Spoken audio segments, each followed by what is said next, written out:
Yes, good morning. Thank you very much for inviting me. And I regret not being able to join you in person in Nagonissi today. I'm sure the weather is much better than here in Luxembourg. But I promise to come back next year if you invite me again. We will indeed. Over the past decade, Greece undertook a comprehensive and painful but necessary adjustment of its economy. In the process, Greece regained competitiveness and market access, eliminated huge fiscal and current account deficits, and achieved healthy growth until COVID hit us all. Important structural reforms made the public administration more efficient, simplified licensing, streamlined procedures, improved the business environment, and thus facilitated investment and trade. As a result, the Greek economy was much more resilient at the start of the pandemic than prior to the sovereign debt crisis 10 years ago. Its healthy budgetary position enabled the government to support the economy throughout the pandemic. We can now see that the economy is recovering, with growth exceeding expectations in the first quarter despite the lockdown. However, these fiscal support measures were expensive. The cost of COVID-19 measures is estimated to reach 8.3% of GDP this year, after 7% of GDP last year. This means more than 15% of GDP in total. As a result, fiscal deficits will remain high in 2021 before improving again next year. Finance Minister Staikouras just talked about the growth outlook, and I agree that 3.5% this year and 6% next year are possible. That's our baseline scenario, but risks remain as new COVID variants are spreading, and that can have a negative impact on tourism, for example. In any case, the efforts of the Greek government to strengthen the growth potential must continue. More targeted measures will be required.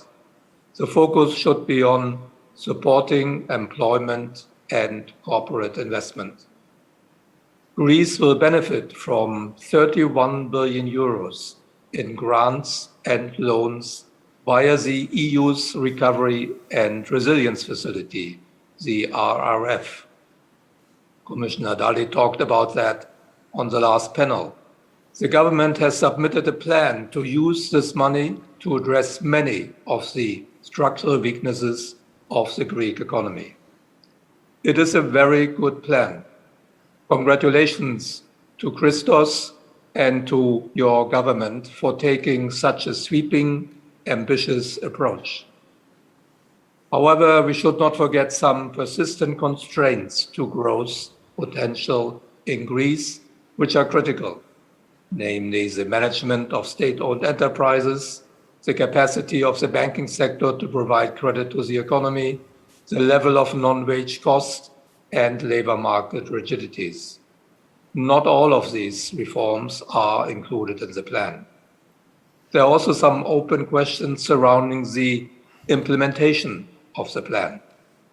Unlocking its full potential of long-term productivity gains will depend on a full and efficient use of the funds. And I see some risks here due to administrative weaknesses, an ambitious timeline, and a large number of milestones around each disbursement. A full absorption of the loan component requires significant private sector funds. In this respect, the question is whether the banks will be strong enough to provide this funding, given the challenges they will face once the pandemic support measures are fully withdrawn. Finally, we need to continue to keep an eye on overall debt sustainability. The low interest rate environment mutes concerns at the moment. Given that Greek bonds are still rated below investment grade, these rates might increase when the ECB purchasing program ends. That said, we are not going through another Greek debt crisis, and we are not approaching another debt crisis. The current recession is driven by a symmetric shock which affects all countries. It is very different from the financial crisis. Nevertheless, the financial burden of the pandemic has raised Greek debt levels and increased long-term vulnerabilities. Once the recovery stabilizes, Greece should find a credible fiscal path towards the budgetary objectives that were agreed with the euro area partners. If combined with a long-term commitment to reforms that strengthen the growth potential, Greek debt can remain sustainable. Thank you very much.